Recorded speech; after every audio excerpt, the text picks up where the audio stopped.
বৃহস্পতিবার এক সাংবাদিক সম্মেলনে কংগ্রেস দলের প্রাক্তন বিধায়ক গোপাল রায় অভিযোগ করেন, বিজেপি আইপিএফটি জোট সরকার বামফ্রন্টকে অনুকরণ করে 2018-19 অর্থবর্ষের জন্য একটি জুমলা বাজেট পেশ করেছে। ভিশন ডকুমেন্টে যে অঙ্গীকার করা হয়েছিল তা ভুলে গেছে জোট সরকার। বৃহস্পতিবার এক সাংবাদিক সম্মেলনে বিজেপি দলের সাথে সাথে বামফ্রন্ট দলকেও জুমলা বললেন কংগ্রেসের প্রাক্তন বিধায়ক গোপাল রায়।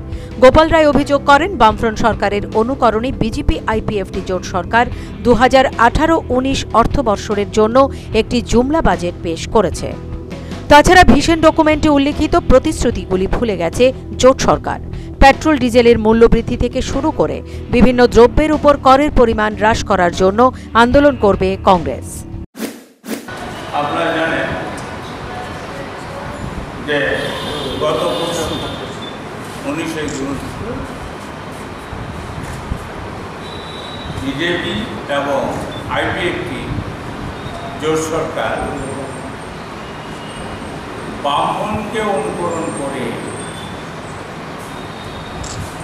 একটা হতাশাব্যঞ্জক একটা জুমলা বাজেট 2018-19 ওরা পেশ করেছে। এখানে সার্বিকভাবে আমরা বলতে গেলে কর্মসংস্থানের কোনো স্পেসিফিক কিছু বলা নেই। রাজ্যের বিভিন্ন মহকুমার 31টি বিদ্যালয়ে মাধ্যমিকে পাশের হার শূন্য কেন সে বিষয়েও প্রশ্ন তুললেন গোপাল রায় মহোদয়।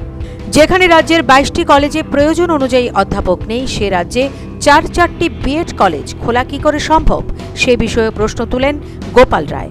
শুক্রবার কৈলাসহর মহকুমার শাসকের কাছে ধর্ণা দেবেন রাজ্য কংগ্রেস নেতৃত্ব। তাদের দাবি, বন্যা দুর্গতদের জন্য যথাযোগ্য ব্যবস্থা নিচ্ছে না রাজ্য সরকার। Bureau report, news vanguard.